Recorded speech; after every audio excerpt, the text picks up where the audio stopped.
এইভাবেই বানিয়ে নেবেন ক্যারামেল পুডিং। চুলা জ্বালিয়ে একটা ফ্রাই প্যান বসিয়ে 4 চামচ চিনি দিয়ে দিলাম।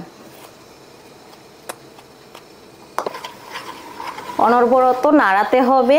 দেখুন চিনিটা গলতে আরম্ভ করে দিয়েছে। লক্ষ্য রাখতে হবে ক্যারামেলটা যেন পুড়ে না যায়, পুড়ে গেলে তেতো হয়ে যাবে।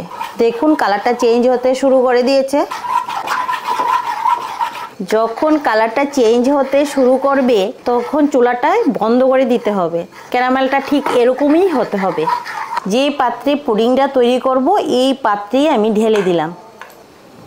এইভাবে ঘুরিয়ে ঘুরিয়ে বাটির নিচে লাগিয়ে নিতে হবে।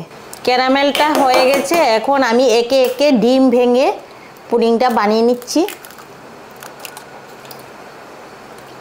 দিয়ে দিচ্ছি সামান্য একটু নুন। এবার ভালো করে ফেটিয়ে নিতে হবে।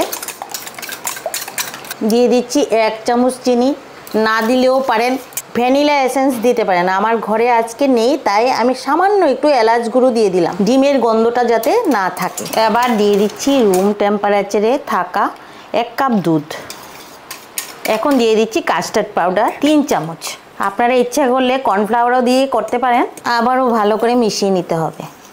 দেখুন কাস্টার্ড পাউডারটা দেওয়াতে কালারটাও কতটা সুন্দর হয়েছে, পুডিংয়ের কালারটাও সুন্দর হবে। মেশানোটা কমপ্লিট। পুডিং মোল্ডের মধ্যে ঢেলে দিচ্ছি।